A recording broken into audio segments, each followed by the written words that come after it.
Au cœur de l'histoire. Franck Ferrand. Et voici la suite de notre 4e épisode consacré à Louis XV pour ce grand destin. Alors après la mort du cardinal de Fleury, Louis XV gouverne seul et réellement la France. Vous savez, Louis XV il a créé dans les années 1730, à l'occasion de toutes les tractations plus ou moins secrètes qui ont eu lieu pour la succession au trône de Pologne, il espérait bien pouvoir y replacer son beau-père puisqu'il avait épousé la fille du roi déchu de Pologne, Stanislas Leszczynski. Louis XV a mené lui-même une diplomatie secrète. Il a créé ce qu'on appelait le secret du roi. C'est sûrement pas ce qu'il a fait de mieux, évidemment, mais en même temps, ça montre quel est son degré d'implication dans les affaires publiques et notamment dans les affaires internationales. Et ça n'est pas un hasard, sans doute, si l'une des premières décisions que va prendre Louis XV à partir du moment où il gouverne lui-même, après la mort du cardinal de Fleury, l'une des premières décisions, c'est de faire la guerre à celle qu'on appelait la reine de Hongrie à l'époque, c'est-à-dire la future impératrice Marie-Thérèse, aux Autrichiens, on devrait dire, à l'ennemi traditionnel de la France depuis déjà bien longtemps, cette maison de Habsbourg.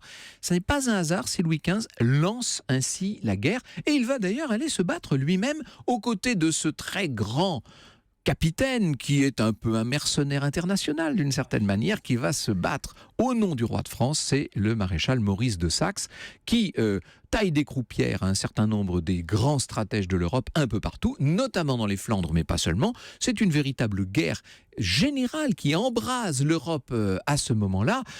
On se bat, les Français et les Prussiens contre les Autrichiens et les Anglais, si l'on voulait simplifier la chose. Bon, rappelez-vous tout simplement Barry Lyndon, bien entendu. C'était exactement le sujet.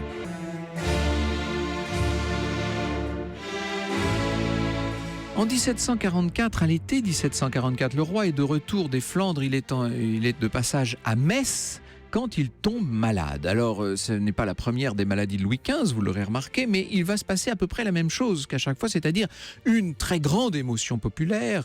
On sort les chasses et les reliquaires, on fait les grandes prières publiques, etc.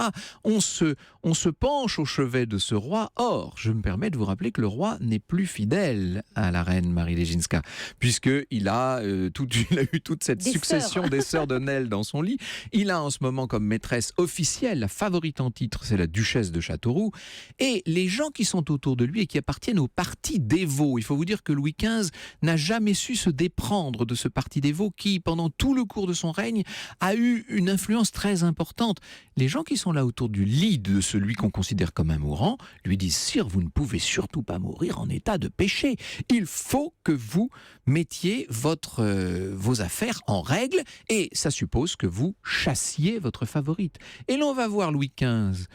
Alors, on a l'habitude de dire, et nombreux sont les biographes qui ont insisté sur ce côté peut-être un peu lâche du personnage, et en même temps, est-ce de la lâcheté ou est-ce la volonté de mourir en bon roi chrétien? C'est très complexe cette affaire. On ne peut pas se mettre dans les affres intimes d'un personnage littéralement tiraillé entre son devoir et ses plaisirs. Toujours est-il que Louis XV va renvoyer la duchesse de Châteauroux. C'est une disgrâce, c'est terrible. Elle va refaire le voyage avec sa sœur jusqu'à Paris. Elle était venue au chevet du roi à Metz. On ne l'a pas accueillie à Metz. Elle rentre. Pour elle, c'est une chute, c'est une dégringolade. Or, Louis XV s'en sort. Une fois de plus, il se remet sur pied. Et alors là, c'est une double satisfaction dans l'opinion publique, puisque d'un côté, le roi a recouvré la santé et que d'un autre côté, on est débarrassé de la favorite. Tout va bien et ce sont de nouveau des réjouissances publiques. Et c'est à ce moment-là, peut-être davantage encore qu'au moment de la maladie du temps de la Régence, vous savez, de 1720, c'est à ce moment-là que Louis XV va acquérir ce titre qu'il gardera dans la postérité. Il devient pour tous Louis le Bien-Aimé.